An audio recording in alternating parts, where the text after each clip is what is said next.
So, yun nga guys. Medyo uminit ng konti ang ulo ni Inday.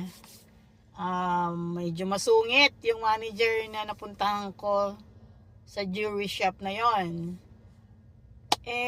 Kasi ang alam ko, pagka nagtatrabaho ko sa sales, kailangan mabait ka. Actually, kahit hindi ka nagtatrabaho sa sales, kailangan maging humble lang tayo. Alisin natin yung sungit natin.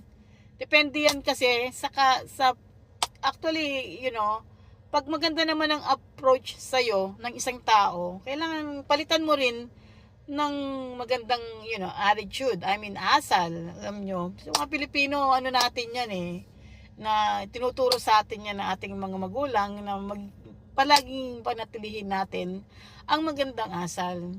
So, yun.